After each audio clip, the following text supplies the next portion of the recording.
pa ang naghihintay sa opisina? Ano bang napaka-importante at pinapunta niyo pa ako rito? Marami. O pwede rin namang wala. It all depends on your point of view. Alam mo, Mike, marami kang matututunan sa trabahong ginagawa dito sa Kapitolyo.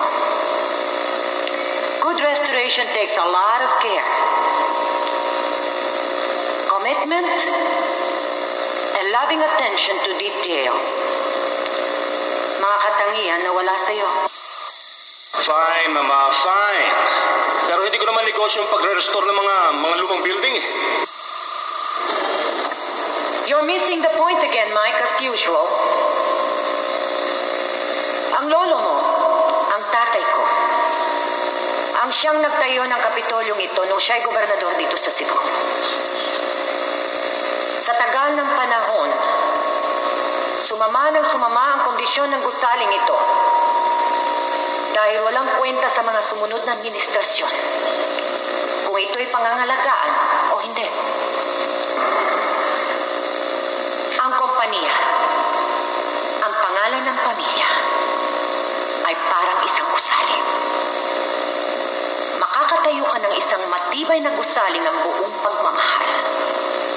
Pero, kung ang mga maninirahan doon, pag-alis mo'y parang mga baboy, kahit na palasyo, ay magmumukhang mistulang mabahong koral.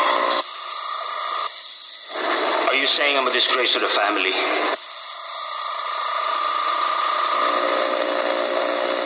What I'm saying is, pinigumo ko.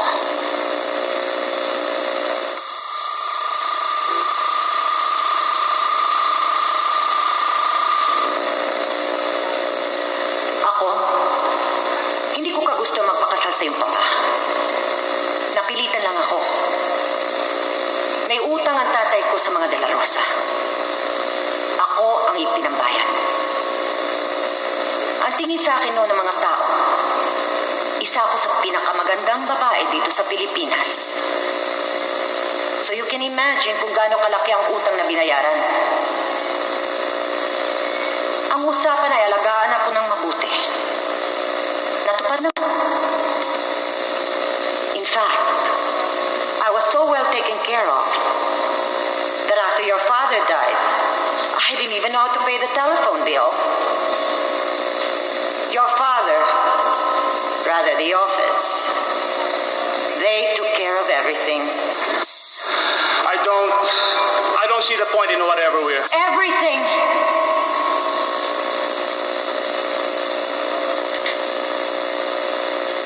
Pero natuto rin ako. Dahil natuklasan ko na walang bagay na kusang umaandar, kusang tumatakbo. Kailangan may nagpapatakbo, may nagmamalasakit, may tumutustos, at may sumusustento.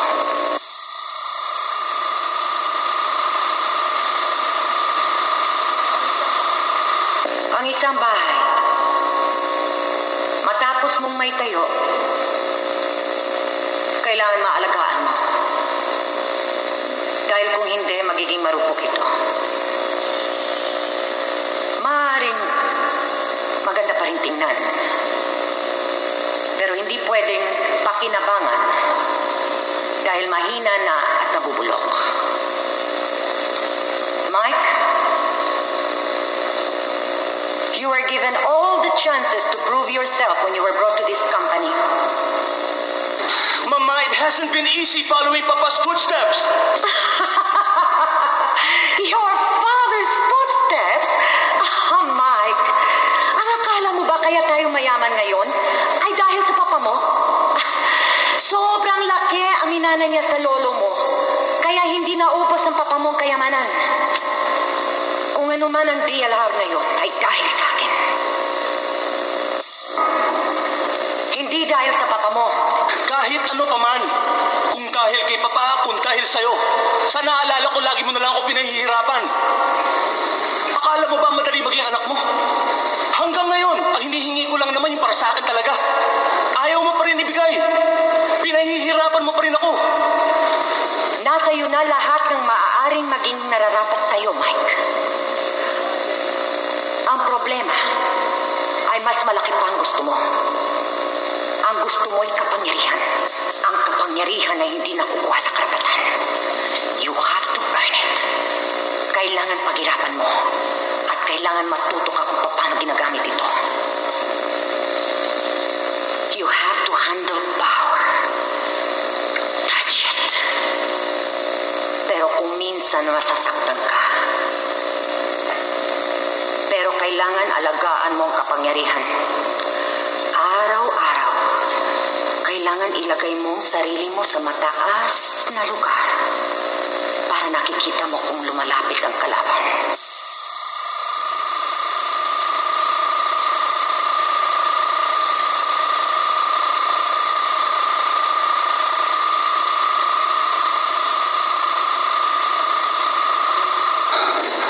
Ano na naman tansya mo sa akin?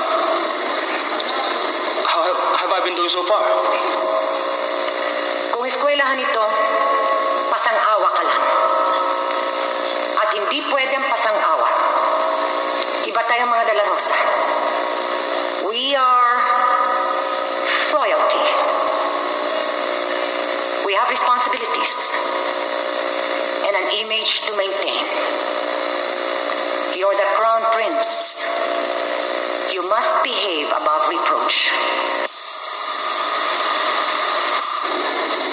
And? If I'm the crown prince, what kind of king would I be? The kind that reigns, but does not rule.